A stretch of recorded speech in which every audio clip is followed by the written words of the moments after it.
Good afternoon, guys. A belated start to the I Love CVille Show. We apologize for that. We're slowly getting our streams online today, the Wednesday edition of the program. We have good content to relay to you, but the infrastructure just is not responding according to plan. We will update viewers and listeners in real time as we get the show up and running. I think you can see some of the headlines on screen for what we want to cover today. The city, I think, kind of torn on how the A11 and A12 7-year anniversary was handled. I heard from a number of viewers and listeners that asked us to further discuss this topic, in particular, if the remembrance of A11 and A12 was done the right way. There's a fine line with remembering and honoring and healing and moving forward. I was surprised with the feedback we got from Monday and Tuesday's show on that topic. So I wanted to kind of cover a little bit more on that as well. I also want to talk on today's show, City Public Schools starting school today. I want to wish all the students that are starting in Charlottesville Public Schools the best of luck. There are new safety enhancements at Charlottesville High School that we're going to cover. We're going to talk Sean Tubbs' story in the CVille Weekly about an apartment tower plan in the Willoughby 5th Street extended area. This apartment tower is, some would say, being ramrodded down our throats despite the road infrastructure being prioritized. At least that's what the Willoughby neighborhood's talking about. We'll talk about UVA Pickleball and a national championship, and now the Pickleball team evolving into a business with sponsorships galore. We'll talk Judah's topic, 12 amazing places to enjoy a po' boy around the city of Charlottesville. And UVA's 10 highest paid employees are now getting additional pay increases. Fantastic story from the Cavalier Daily, which we'll cover. It's the Wednesday edition of the show. We give some thanks to our partners at Pro Renata for being a part of the show. It's beer, it's a music venue, it's a place for family, for date night. The food is there, the sports bar is there, and Pro Renata is growing to 2 different locations, ladies and gentlemen, downtown Stanton and the Shenandoah Valley and the old Skipping Rock location. So when you think Pro Renata, think you got 3 spots and realize that a local brand is doing pretty impressive things in this community. The team at Pro Renata, we're proud to have them as a partner of the show. Dr. John Shabe and his team doing absolutely amazing things. We'll weave Judah Wickower in on a 2-shot. It looks like, Judah, we are now live on Twitter, which is good. Thank you for getting us up there. Thank you for doing your best with some infrastructure that is not cooperating today. I asked you the same question to start each show. Which headline do you find most compelling today? Crap, just a second.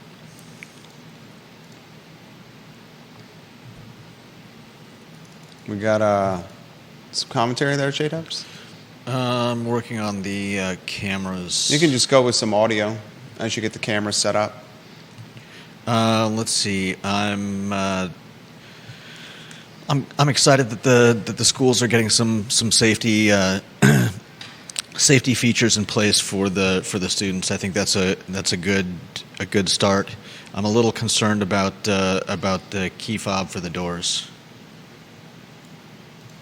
You're concerned with the key fob of the doors. Are you on camera now? No. Okay, he's trying his best today.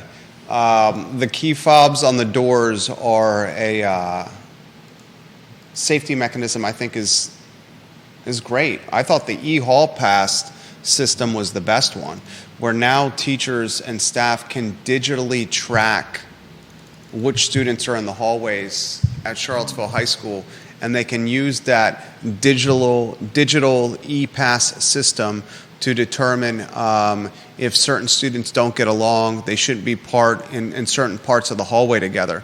We'll highlight some of the safety mechanisms at Charlottesville High School. This is a statistic that surprised me. CHS has has an attendance of over 1,400 students this year, which is one of the highest numbers it's had in a very long time. Why did the key fob system concern you?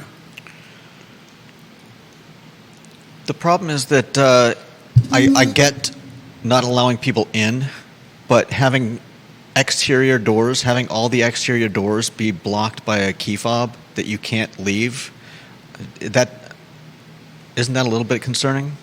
Well, the doors were already locked from the outside. Locked from the outside? And they started locking them from the inside as well. Is the concern as if there's a fire? Is that your concern? Yeah. I mean, I would think that they would have the ability in that scenario to use a digital system to unlock the door. I know. I'm sure you're right. Well, I mean, I know if the Macklin building here, we can unlock the front door. It's key fob to get in, but property management team has the ability to unlock the door without being on site through a computer. Yeah. We also know that electrical and computer systems sometimes fail. Yeah. That's my concern. That's fair. What did you make of the fact that they're going to use weapons detection systems at events, ticketed events, where attendance is anticipated of over 250 people, but the weapons detection systems will not be at the schools themselves? I think it's a good start. I mean, a weapons detection system is a metal detector, isn't it? I don't know if it is anymore. I think they may have to be more sophisticated these days as 3D printing gets bigger and cheaper. I think it's... Are students 3D printing guns themselves? I certainly hope not, but it's definitely easier than going to a gun store and buying a gun. I want to offer a little clarity on a comment I made earlier. The 1,430 students enrolled at Charlottesville High School for this school year is the highest enrollment in school history. That according to an article today in the CVille Weekly. So Charlottesville High School has 1,430 students, the highest enrollment in CHS history. It's a good thing that we've got a new Catholic school. New Charlottesville, I'm not sure why the new Catholic school, as an additional option? Yeah, if the school is taking on more students than they can take on, then it's good that there are other options, right? Well, the new Charlottesville Catholic High School is a pay-to-play model. It's not a free model. I didn't say it was. So it's not an apples-to-apples comparison there. I will say this, that Charlottesville High School does have a new principal. And the new principal, Justin Malone, I think has an opportunity to turn a school into the right direction. Look at the safety mechanisms that CHS is rolling out. Classes starting today at Fluvanna County as well, along with Charlottesville High School. Justin Malone, the principal, newly minted principal, has outlined enhanced security mechanisms like exterior door access control, not only using key fobs to control people coming in the building, but also leaving. This one I find the most compelling, an e-hall pass system, where not only can the number of students be controlled converging in one hallway or area, but students can be kept apart who counselors and teachers have identified as not getting along with each other. This is some good coverage from CVille right now on the enhanced security mechanisms. Yeah, that's pretty interesting. The one mechanism that I thought should be rolled out at the school is the weapons detection system. They're now calling metal detectors weapons detection systems and not metal detectors. They're going to use weapons detection systems at ticketed events with attendance anticipated of over 250 people. Look, if you're going to have it at a basketball game or a football game, and really the only events that consistently get over 250 people, football and basketball games. If you're going to do it at football and basketball games, why wouldn't you do it at the school themselves? If cost is an issue, you're already paying for these at football and basketball games, go ahead and roll them out at the school across the board. That's my suggestion. And to Judah's point, Bill McChesney's making the point, the weapons detection system may not just be the metal detectors of our youth because of the 3D printing capabilities, I guess, that some youth have. Maybe it's not just what do you have in jail when you have a shiv? Is it a shiv? Like a prison shiv? A shank? I guess the shivs and shanks, are they metal or those are plastic? It's anything you can make it out of. Shiv and a shank would probably not show up on a metal detector, right? Especially not if it was a filed down toothbrush. A filed down toothbrush? That's a heck of a weapon right there. Well, it's not like they've got forges in prison. You think they're making metal shivs? They're taking anything that's the slightest bit pointy and putting either a point or a blade on it, putting a point or an edge on it, and you got yourself a weapon. A number of newsy tidbits from public schools today and yesterday. Another newsy tidbit: the Albemarle County Public Schools say they now have enough bus drivers for everyone to get a ride to and from school. Now, they did highlight that there's going to be some kids that are going to arrive late to school. But right now, the Director of Transportation, that's a job I would not want to have, is saying that all kids in Albemarle County Public Schools, for the first time in a long time, have rides to and from school. So congratulations. I think we have. They probably got one of those big motivational posters on the wall that says "Better late than never." Better late than never. There we go. And I guess that's where we're at in today's world. I think we cover the schools with a microscope type lens, our coverage. So we should give them some positive attention today. Yeah, Here's no the doubt. positive attention on the official opening of Charlottesville Public Schools and Fluvanna County Public Schools. Yeah. Number one, CHS has a new principal who's very excited to right the ship. His name, Justin Malone. Number two, their enhanced security mechanisms at Charlottesville High School, including an e-hall pass system that I'm most excited for, where students are not going to be allowed to randomly, unsupervised, roam the hallways. They are going to be digitally tracked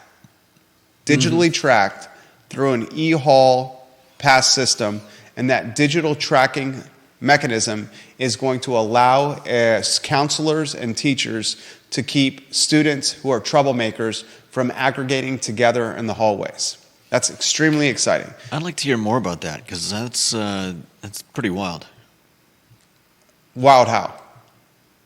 I mean, they're not just talking about I would imagine the e-hall tracking system is you get like an Apple tag when you leave the classroom.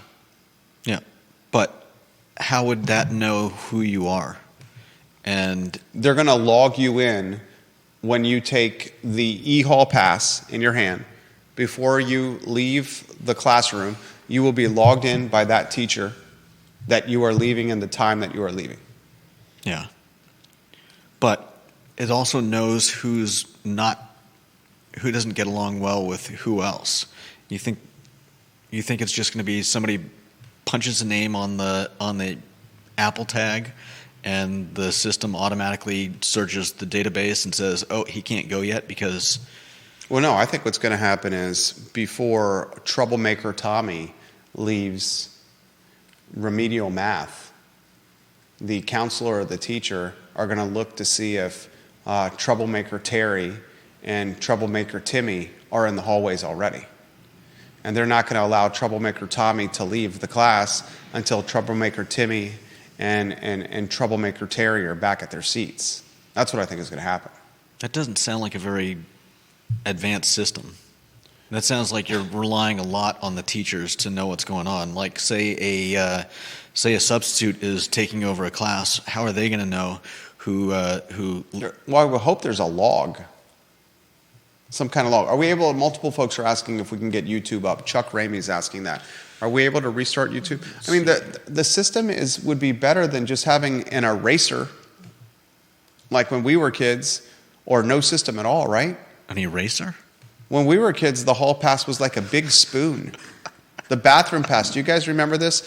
The big wooden spoon or the eraser or some kind of uncomfortable object tied to a pass of some kind when you went to the restroom? When you had the key to leave the class. You sure that wasn't a truck stop? I mean, truck stops do the same. What was your hall pass? How many schools did you attend? You were all over the world, all over the country going to school. Yeah. I don't remember hall passes. You didn't have hall passes? Not that I remember. We had the big spoon tied to the bathroom pass and would have to carry it to and from the bathroom. Distinctly remember doing that. Let us know when we can get YouTube up so we can get the viewers and listeners on that channel watching. First day, Charlottesville Public Schools and first day, Fluvanna County Public Schools. We wish them the best of luck.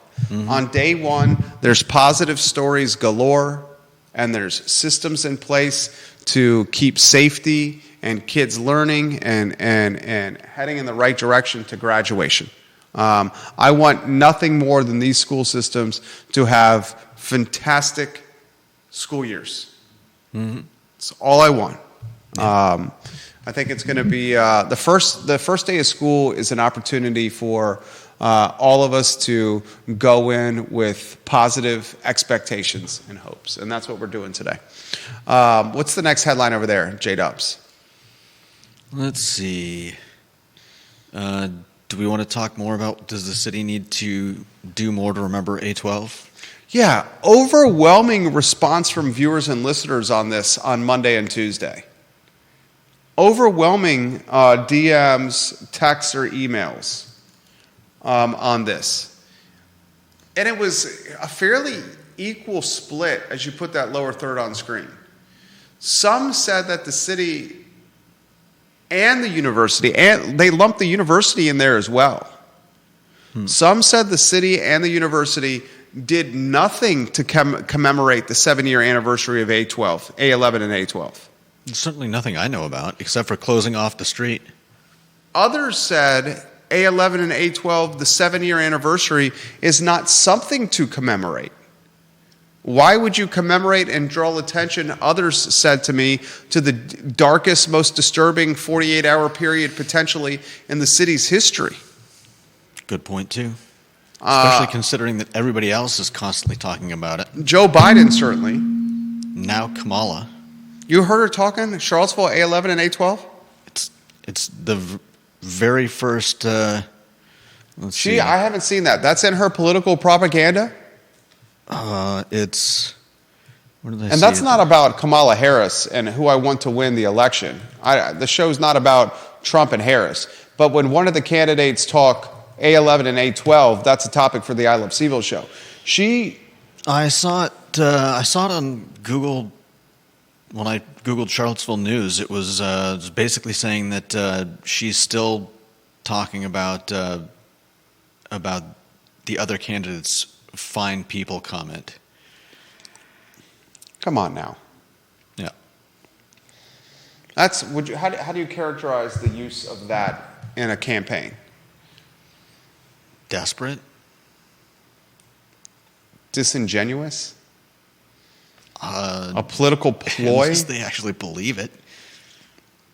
And that's not about the candidates. It's just about that Charlottesville is being used in a presidential race 7 years removed from an event.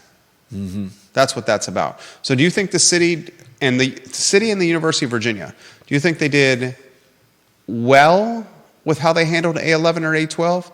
Or did they do a disservice to A11 and A12? I would ask the question, did they handle A11 and A12? You're answering the question with a question. Well, because I don't know if they've even done anything. So then I would think that would be your answer, that they've done nothing. So is doing nothing is what you're saying they did nothing. Nothing that I'm aware of. So is doing nothing with the 7-year anniversary of A11 or A12 the right play? That's the question I have for you. Yeah, okay. I think it depends who you ask. I'm asking you, Gina. I know, and I'm asking you. I honestly don't care if they want to set up a parade, or if they want to have So from your stance, a park vigil. I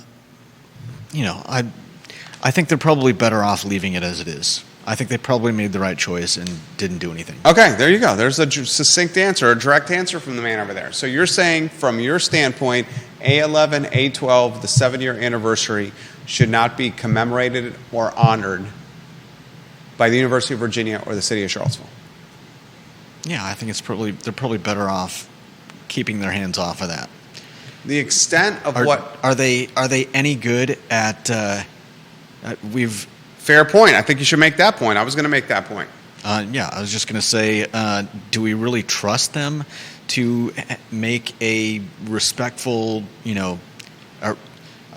does this even, can you even call something a spectacle respectful? I think that's what it would end up being. If either of them tried to do something, it would just be a spectacle. It would end up landing us in another news cycle that we don't need. And I don't really trust them to do a respectful job of it. I was surprised with how many people responded about the city and the university not doing enough. The extent of what I saw the city do was close off 4th Street. Yeah. And they closed off 4th Street also on August 13th. YouTube's up. Monday and Tuesday.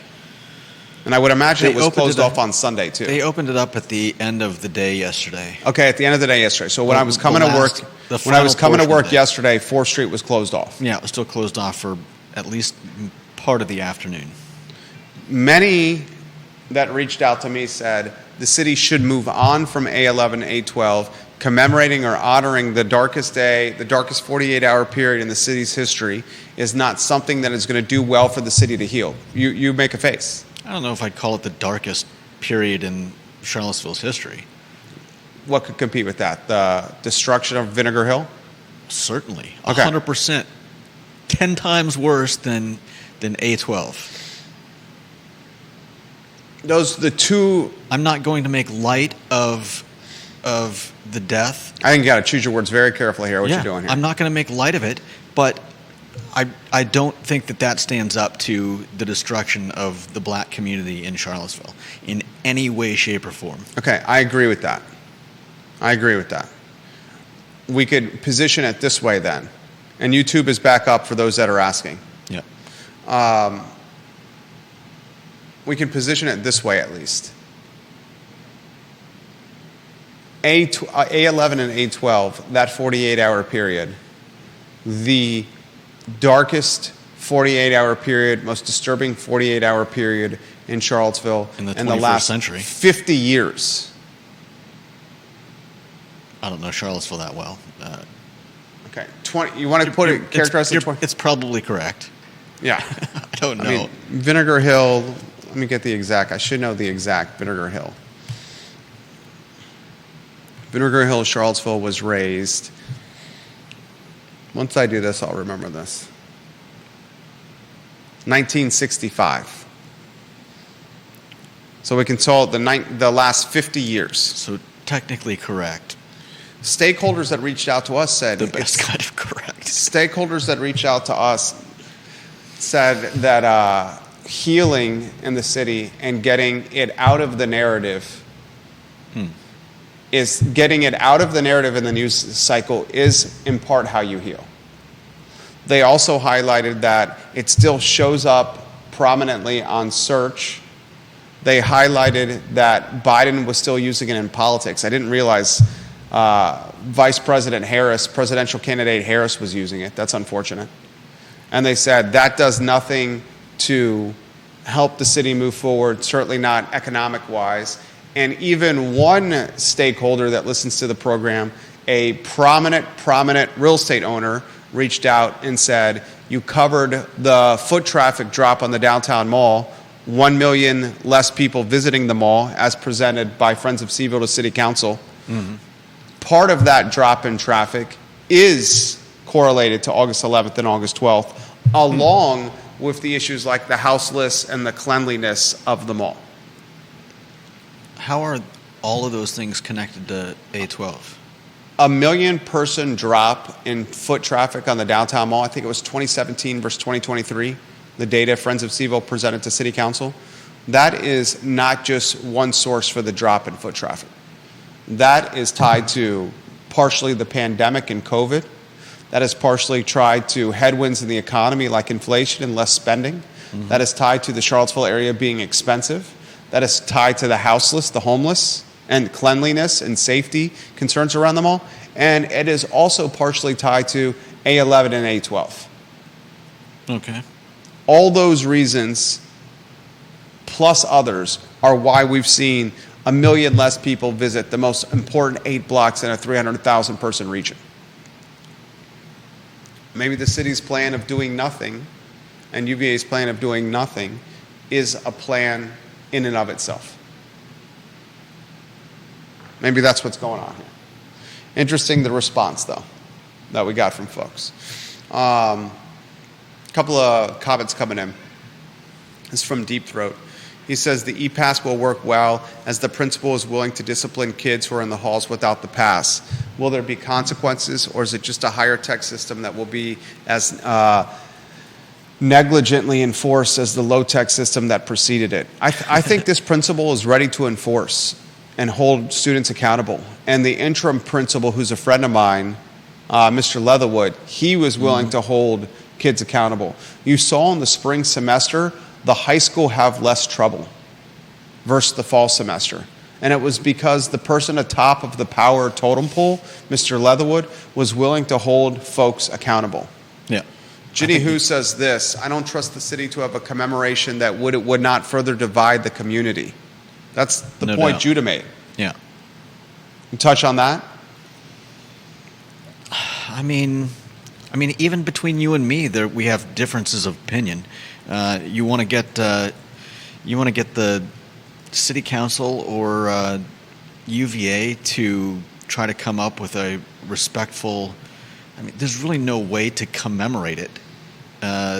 There's not really anything. There's nothing to celebrate or commemorate. I could see having some type of like evening vigil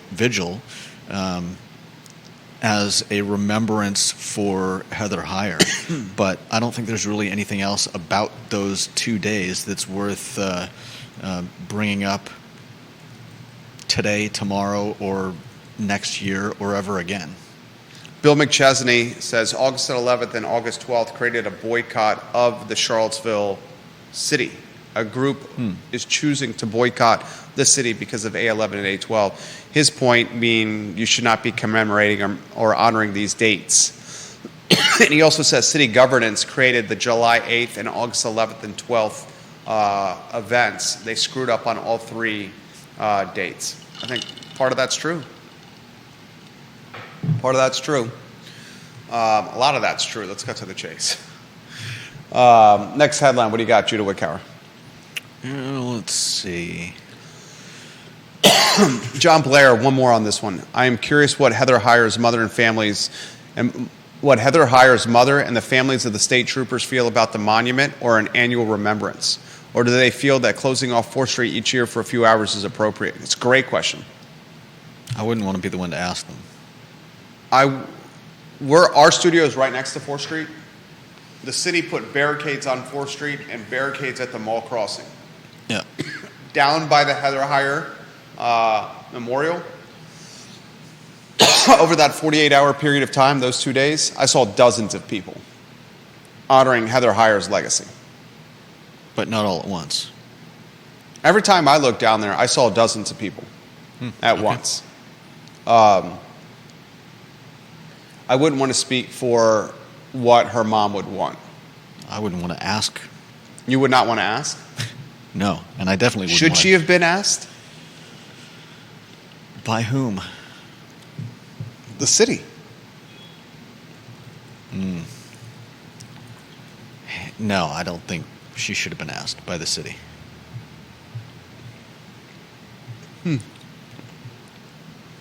If I was in a position like that and somebody came knocking on my door asking, I don't think I would be very accommodating, and I might even get rude. Get off my lawn! Good night. Goodness gracious over there. We've also got buyers from these metro areas are moving to CVille. Or At least they're pretty heavily on the apps looking at properties. This is data. This is a fantastic. The data. I love data. If you haven't watched the show or know of what we cover on the show, most of the topic is based on data. This stacker examined data from Realtor.com's cross-market demand report. Stacker is a how would you characterize Stacker, Judah? Media outlet, news outlet. They analyzed data from Realtor.com on where the traffic was coming from for the listings in the Charlottesville area. Yeah. Cross-market demand report. Basically, who's looking to buy homes in Charlottesville. These are the following metro areas, according to the news outlet Stacker, of who's looking at houses to buy in the Charlottesville metro area. Number 10, Chicago, Illinois. You can find this article right now on CBS 19 News. The headline is, people from these metros are looking to buy homes in Charlottesville. 10, Charlottesville, Illinois. 9, Stanton, Virginia. That's your neck of the woods there, JB. Number 8, Lynchburg. Number 7, Philadelphia. 6, Roanoke. 5, Virginia Beach. 4, Atlanta. 3, Richmond. 2, New York, and 1, D.C. I want to highlight a handful in particular. The top metro area that's looking at buying real estate in the Charlottesville area is Washington, D.C. Yeah. The second metro area that's looking to buy real estate in the Charlottesville area is New York City, Manhattan. Number 4 is Atlanta, Georgia. Mm-hmm. Number 7, the city of brotherly love, Philadelphia. And number 10, the Windy City, Chicago.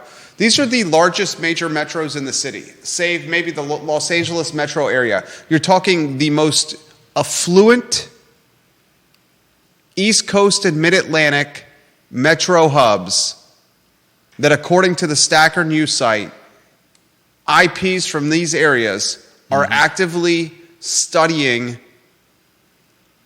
Properties. Listings and real estate in our home. Yeah. Folks, I've said this so many times. The influx of Scrooge McDucks with bags of gold coming to our area, in particular the city of Charlottesville and Albemarle County, to scoop up real estate that is available, we are at the tip of the iceberg and we have not seen true momentum here. And this data backs it up. It says they're looking. Why would you be looking if you're not interested in buying? I'm surprised there were so many Virginia locales that were looking, and I wonder if they're doing it for LOLs. For what? For LOLs, for LOLs. Well, can you believe how expensive these places are? Okay, I thought with the Lynchburg, Stanton, and Roanoke, throw even Richmond in there, that those metros much more affordable. I mean, number 9 is Stanton, number 8 is Lynchburg, number 6 is Roanoke, number 3 is Richmond. I think you discount those as potential people buying in the Charlottesville area because their current metro areas way more affordable than this metro area, Charlottesville. That's why I think that's window shopping. I think Chicago, Philly, Atlanta, New York, and D.C. is more than window shopping. You get me the hell out of here. I can work remotely or hybridly. There's flights from Cho to LaGuardia every day. Oh, don't do it, folks. Don't do it. We've done it. I know. It wasn't that bad. Is it 45 minutes to LaGuardia? Show up there. Dude, remember the one time we had to make the flight to service the business in Jersey? I showed up as you were boarding the plane to the airport. I know. I had to hide your ticket because I had it. You hid my boarding pass under a chair in the airport. And sent you a photo. And sent me a photo because I think we had car trouble. My wife and I was driving to the airport. I think it was raining and you didn't leave enough time to get to the airport. No, I'm pretty sure it was car trouble. I'm 100% sure it was raining. I showed up in an Uber that day. I was already on the plane. I have no idea what. Yeah, we were having car trouble, and I had to flag an Uber from 250. Anyway, the point was this. I got to the airport as you were boarding the plane and still was able to get on that plane. I was comfortable in the airplane when you got to the airport. Yeah, and had literally no problem going through security and getting on the plane. I mean, it's one of Charlottesville. That's why I've called it many times my favorite airport out there. People are quick to complain about the delay of flights or flights getting canceled because of weather, especially the flights coming into Charlottesville, and they're quick to complain about the lack of volume or flight options, that there are not more options available. But you find me an airport out there that has direct connection to major metros, where you can show up 15 minutes, 20 minutes before boarding and get on no problem. It's less than advisable, but it is doable. I've done it dozens of times.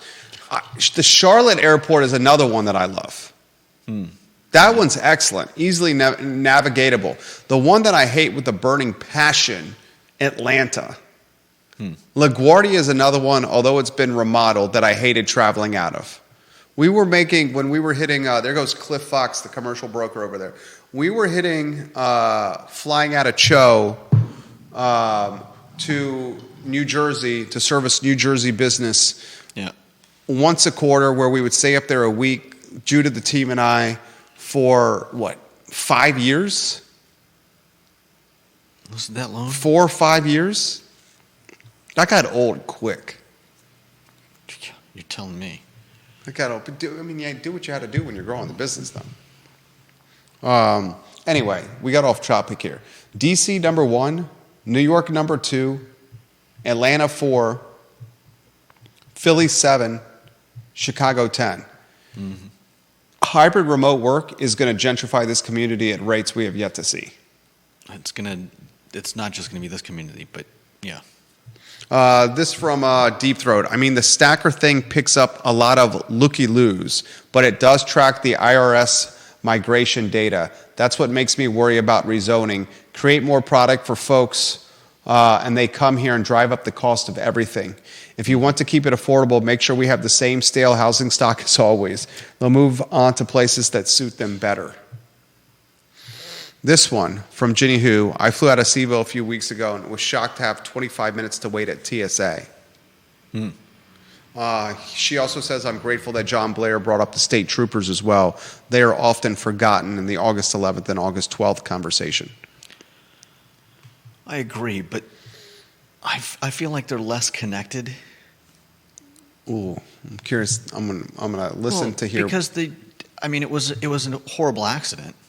There's no denying it. You're talking the helicopter crash. Yeah, but it's almost coincidental to the actual date. It's not like there was sabotage or malice or it was just a terrible accident, and that doesn't lessen the fact that that they're another part of the tragedy of August 12, but. Again, it was an accident. I think the troopers should be remembered. I'm not disagreeing. The point that you're saying is, are the deaths less significant than the higher murder because she was murdered and they died in a helicopter crash? Some would say it could be the fault of their own. I'm not going to say it was their fault. I'm not placing blame. I'm just saying, that's like... that's like the principal at Henley, where we were talking about last week or a few weeks ago when the Henley principal was arrested for abuse of a minor. We said that, or the conversation came up, the abuse of a minor tied to her family, off school grounds, that was less significant than if it was abuse of a minor on the clock at Henley when she was the principal. Yeah, I don't know if... That's a slippery slope. I think it's like lumping in every crime that happened on A12 with A12 and saying, look at all the horrible things that happened, when some of them were just things that happen every day in cities across America. I understand your point. The troopers should be remembered. Yeah, I don't deny that. I just, let's remember them for the men or let's remember them for who they were and the job they did, and not for having died on August 12th. Randy O'Neill, thank you for watching the program. I understand the point you're making. It's a fair point. It's a point we should be on the show. Let's talk about anything you want to add about the migration data? No, I think it's interesting, but I think it doesn't tell the full story. The migration data? Yeah, like we said, as I believe it was Deep Throat that mentioned that it could be a lot of people just checking out housing markets.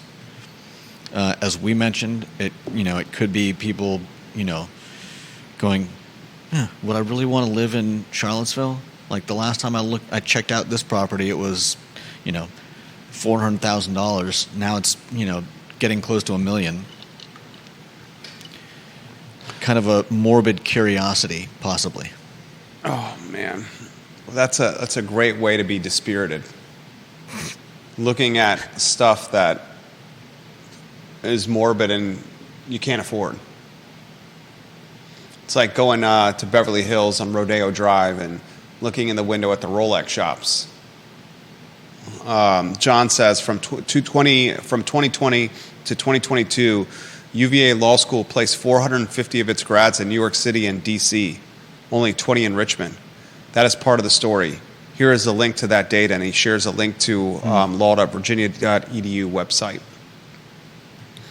I used to play squash with a Darden graduate.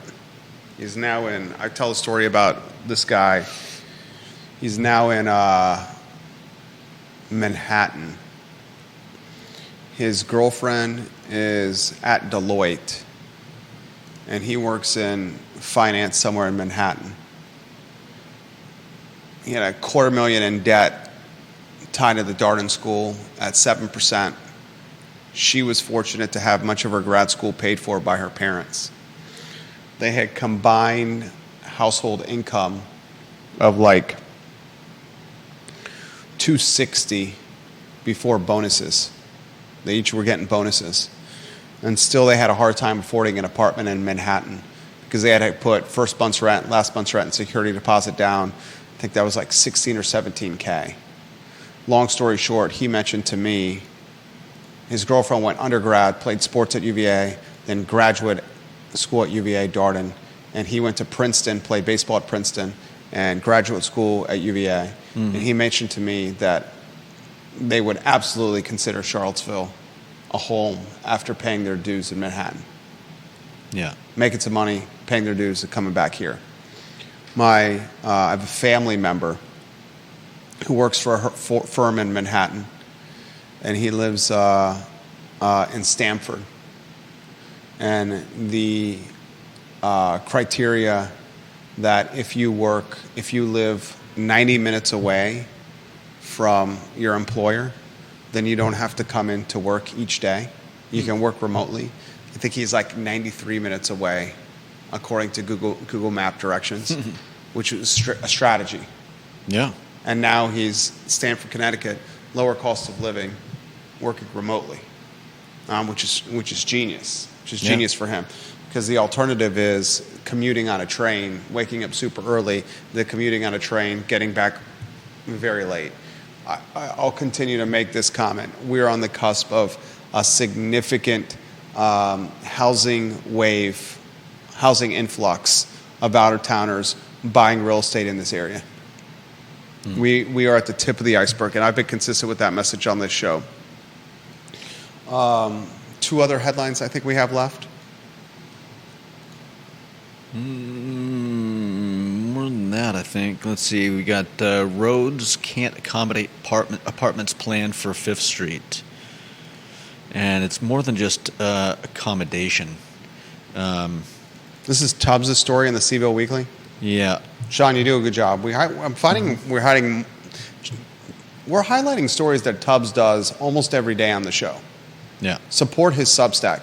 The headline in this story is, this is kind of a little bit of sensationalized headline, but I understand why they did it. A dangerous Charlottesville intersection could become more crowded. I mean, he's not wrong. He cites the fact that there have been multiple T-bones. People get T-boned on 5th Street all the time. Yeah. I used to live in Redfields on 5th Street Extended, and coming off, was that Country Green or Old Lynchburg Road to get onto 5th Street to go into work? That is, you're playing Frogger with your life, going against oncoming traffic to go back into town, the south side of the city of Charlottesville, because there's no traffic light. Well, in this case, and I'm not as familiar with the UVA side of the city, but I think I've been through here.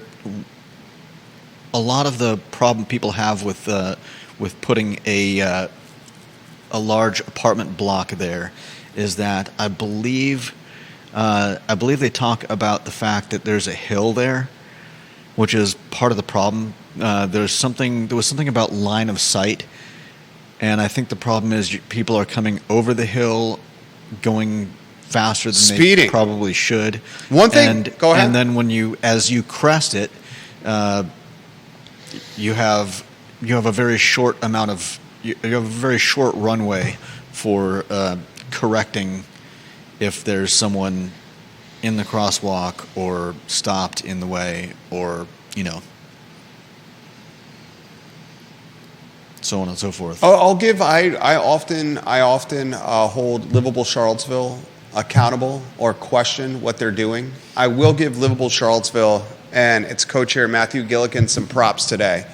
I think Gillikin lives in the Prospect neighborhood, and he's often lobbying city council to slow the speed and do speed enforcement on 5th Street after the Food Lion in particular, as you're heading, the Food Lion Shopping Center, as you're heading into town. And I completely agree with him. People are going 45, 50, 55 miles an hour on that road, and that road should be a 25, 30, maybe not a 25, but a 35, much closer to the Albemarle County line than it is now. People are going way too fast. There is a T-bone traffic accident that leads to a death almost every year on that road. Yeah, and he mentions, what is it? Road diets. We were talking about that a while ago, especially when Natalie Oshrin wants the road diet. Especially when Natalie Oshrin. The road diet's a slippery slope. The road diet is a narrowing of roads to create more safety. Yeah. People tend to drive slower when they have less room. That's the whole concept of the road diet. Yeah. This is something that Willoughby's one of the few neighborhoods that is in the city and in Albemarle County. Part of the Willoughby neighborhood is in Charlottesville City. Part of the Willoughby neighborhood is in Albemarle County. And that HOA association, that homeowners association, is actively lobbying against this project by Woodard Properties. They have a subsidiary, an LLC called Moores Creek LLC. It's a company tied to Woodard Properties, a company now run by Keefe's son, Anthony.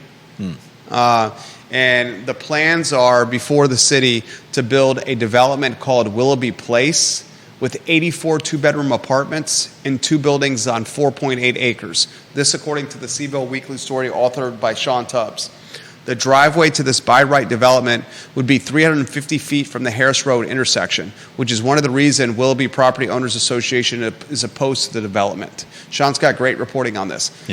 84 two-bedroom apartments on a road that's had massive development already. You're going to put more apartments on an intersection where the Wawa, the Wegmans, there's a Wawa coming to where the Hardee's was located. You know the Hardee's, where the Exxon was? That intersection's a cluster duck. I need to see. That's down where your parents live. That stretch of road is going to get even more congested. This will impact Southside Charlottesville, Albemarle County neighborhoods as well. Mm-hmm. You add another 84 two-bedroom apartments. What are you going to do? Add another 200 and plus cars and traffic going to and from those apartments? Yeah, and that brings us back to a topic that we, I think, touch on quite a bit, in the fact that we seem to be getting a lot more. The city seems to be planning for development by rezoning without doing any of the without taking into account how the city's doing housing before infrastructure. They're prioritizing housing before infrastructure. Yeah. That's what he's saying. That's what you're saying, right? Yeah. They need to grow their infrastructure, and they don't seem to be addressing the fact that, we want more housing, but you need to be purposeful about what you're doing, and that means fixing the infrastructure where you think growth is going to happen. Yeah. Strategic growth is what it's called. Yeah. Strategic growth. I sounded this message for at least a decade. You can't. This applies to transportation, busing kids to schools, where the city's responsible of doing it itself. Mm-hmm. The city itself buses the kids to schools. Yeah. We can't just allow density without prioritizing infrastructure, or we're going to become Fredericksburg. Drive through Fredericksburg and realize what could become of Charlottesville. No one wants that. Ugh. 2 other headlines, right? What are the last ones? Please, sir. Let's see. UVA Pickleball. This is one that I found interesting. This is from the news.virginia.edu today. The pickleball team, UVA's pickleball team, it's a club team. They won a national championship. They're the top pickleball team in the nation. Wow. Then the club team turned into a business. The president of the UVA Pickleball Club was a McIntyre School of Commerce student. And that McIntyre School of Commerce student has got the following revenue streams to fund the club: paddle sponsors, shoe sponsors, ball sponsors, sock sponsors, ball machine sponsors, net sponsors, recovery product sponsors, hydration drink sponsors, and energy drink sponsors. The club signed a 1-year apparel deal with premium sportswear Sergio Tacchini. This pickleball club that is a national championship, that is a national champion, has turned the pickleball team's success into a name, image, and likeness behemoth. Behemoth. A 2023 national title confirms it. It confirmed its status as the top club in the country. And because of that status, more than 700 members are in the club, with 24 competing on the tournament team.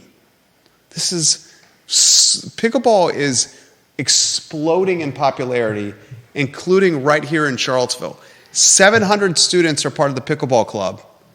Of that 700 students, 24 are being vetted through competition to be on the traveling tournament team. That 24, because of their talents and their notoriety and success, have garnered sponsorships for paddles, apparel, balls, nets, machine, socks, shoes, recovery products, hydration drinks, and energy drinks. You're talking the fastest growing sport in America and the fastest growing sport in Charlottesville area right here. I was impressed by that. I want to save this topic for tomorrow. This could be the lead for tomorrow's show. This was on the Cavalier Daily yesterday.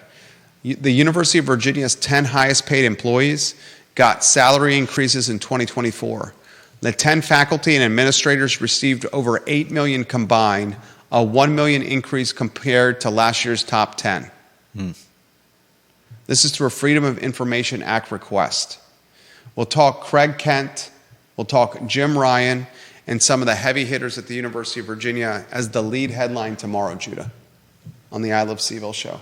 We apologize. We started late. It was the fault of no one in this studio. It was the fault of the technology that we utilize, where we're pretty much Band-Aid and popsicle sticking 4 different softwares together to deliver the I Love CVille show to you. Thank you for your patience on the Wednesday edition of the I Love CVille show. For Judah Wickower, I'm Jerry Miller. So long.